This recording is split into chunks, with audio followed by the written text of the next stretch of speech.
하영재 의원 체포동의안 가결됐잖아요. 예. 그것도 영향을 줄 것으로 보십니까? 저는 영향을 준다고 보죠. 왜냐하면 네. 국민들께서 민주당 국회의원들을 지금 정상으로 보고 계시지 않습니다. 네. 일관성도 없잖아요.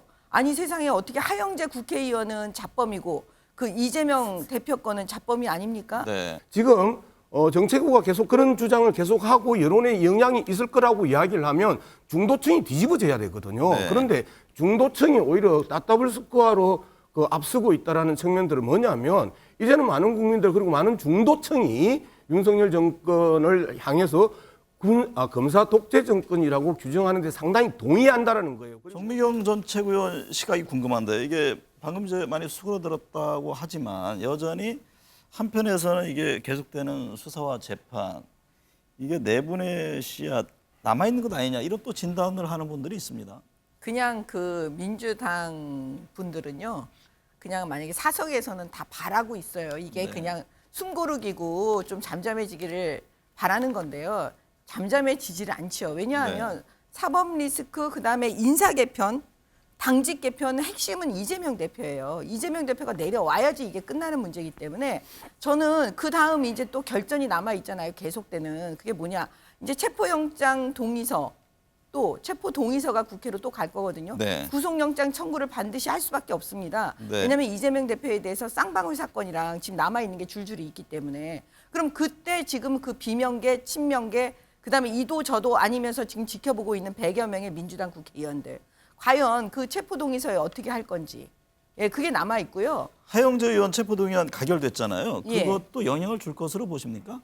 저는 영향을 준다고 보죠. 왜냐하면 네. 국민들께서 민주당 국회의원들을 지금 정상으로 보고 계시지 않습니다. 네. 일관성도 없잖아요. 아니 세상에 어떻게 하영재 국회의원은 자범이고 그 이재명 대표 거는 자범이 아닙니까? 네. 다 어차피 지금 돈 문제인데 그러면 돈을 많이 받은 사람, 국회의원 중에 돈을 많이 번 사람은 많이 받은 사람, 뇌물 많이 받은 사람은 정치 탄압이고 돈 조금 받은 사람은 자범입니까? 네. 뭐 이렇게 우리 국민들께서 받아들이시기 때문에요. 이 내로남불의 전형을 보고 계시잖아요. 또 네, 그렇기 때문에 제가 볼 때는 이번에 새롭게 이제 또 그 쌍방울 사건으로 이재명 대표의 체포 동의서가 들어오면 저는 이제 민주당 국회의원들이 가결할 수 있다고 봐요. 네. 근데 양문석 이사장님, 예, 예. 민주당에서는 이게 하영재 의원 체포한 가결은 이재명 대표와는 다르다 이런 입장을 내던데 어떤 점을 지적하는 자, 거죠? 이제 좀 기본적인 정부를 바라보는 시각이 더불어민주당은 윤석열 군사 독재 정권이라고 쳐다보는 것이고 네. 그리고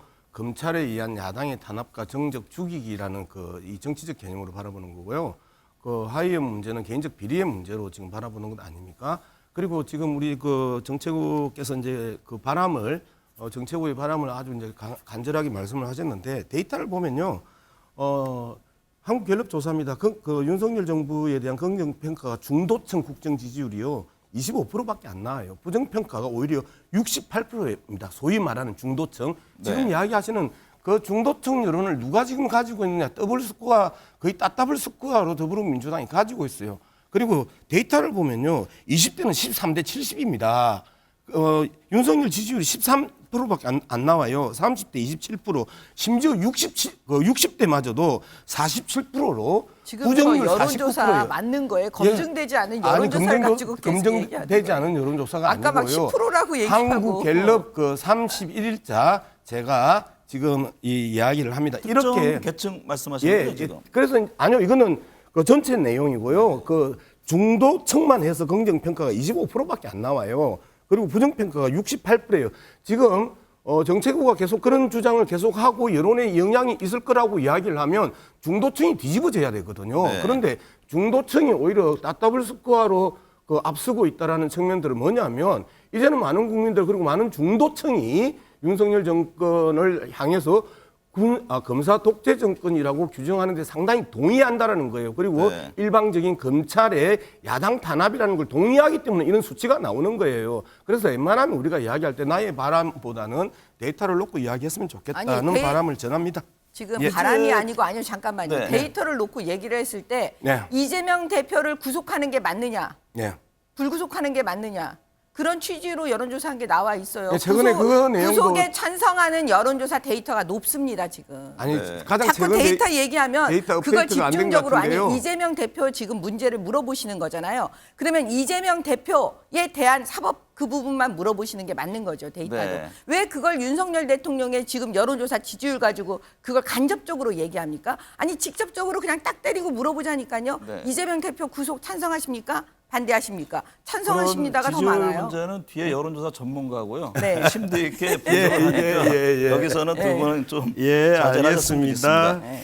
그제 그 법원 재판에서요. 민주당 네. 이재명 대표와 유동규 전 본부장 첫 대면했잖아요. 이를 두고 지금 여야 신경전이 거칠어지고 있던데 정미경 전 최고위원님은 어떻게 보셨어요? 이거는 뭐 올 것이 왔다는 거죠. 앞으로도 아마 저는 계속 보게 될 것 같은데요. 네. 그 유동규 씨는 지금 이미 이재명 대표 관련해 갖고 이재명 대표가 얼마나 거짓말을 많이 하는 사람인지를 가장 많이 알고 있는 분이에요. 근데 지금까지는 이제 언론을 통해서 얘기를 했지만 본인이 위증죄를 각오하면서 위증인지 위증이 아닌지 하려면은 법정에 서서 선서를 해요. 네.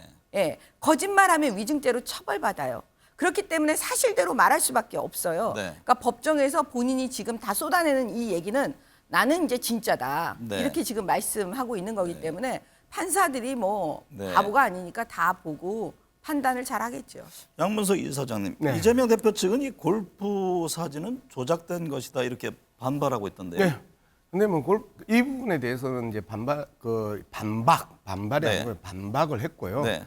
지금 오히려 정채구 말씀이 더 재밌는데 우리 정채구나 그다음에 국힘당 분들이 남욱과 유동규의 이야기에 대해서 어떻게 그렇게 신뢰를 하시든지 저희들도 당혹스러운데요. 그 사람들은 전형적인 범죄자고 뇌물수수자들입니다. 그죠? 그리고 기본적으로 거짓말할 동기가 충분한 사람들이죠. 형량을 10년 받을래, 10개월 받을래에 법률적 적용이 달라요. 네. 그런 사람이 이야기를 하면 한 번 정도는 걸러주시고요. 그다음에 제가 지난주 이 김용 민주연구원 그 부원장 재판장에 갔는데요. 네.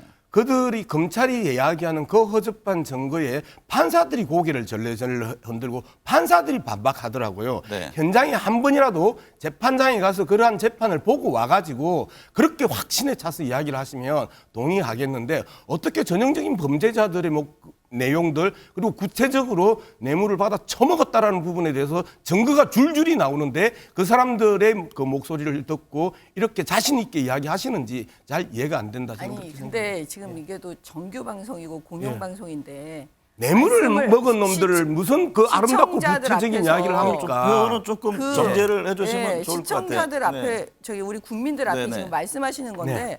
너무 이 단어가 네, 네, 알겠습니다. 제가 제가 그 보기에는 말씀을 품격이 드렸고요. 없어요. 지금 민주당은 대장동과 김건희 여사 특검 주장하고 있잖아요. 네. 이게 두 분이 보시기에 어떻게 잘 전개되려고 보세요? 상당히 중간 과정에 있어서 그 삐걱거리는 부분들이 많이 지금 있을 이제 정의당도 겁니다. 입장을 좀 달리하고 있고 예, 있어요. 예. 그래서 그런데 어쨌든 그 50억 클럽 대장동 특검 문제에 있어서는 크게 무리 없이 동의해서 치고 갈 수 있는 네. 가능성이 높아졌고요.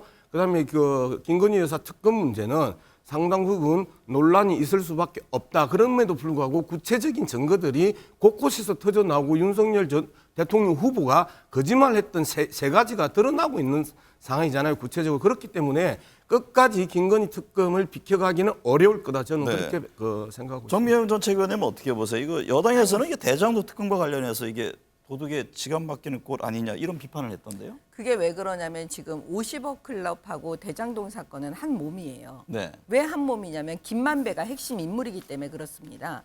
근데 지금 김만배의 50억 클럽, 김만배의 대장동인데 김만배의 대장동은 지금 검찰이 수사하고 있는데 이 50억 클럽만 따로 떼서 만약에 특별 그 특검을 하게 된다면 저는 할 수도 있다고 봐요. 네. 근데 문제는 뭐냐? 과연 그 특별 검사를 누가 임명하느냐? 누구로 할 거냐? 이 부분에서 만약에 민주당이 한다 그러면 이재명 대표는 자기 지금 수사 피의자고 피고인이에요. 네. 그러니까 피의자하고 피고인한테 너 누구한테 수사받고 싶어? 그거를 지어주는 거예요. 네. 그러니까 민주당이 특별검사를 자기네가 한다면 피의자가 곧 검사를 지명하는 자기들 수사할 사람을 네. 그런 꼴이 되기 때문에 아마 그런 부분 때문에 논의를 아마 길게 해봐야 되지 않을까? 네. 예, 저는 그렇게 봅니다. 네.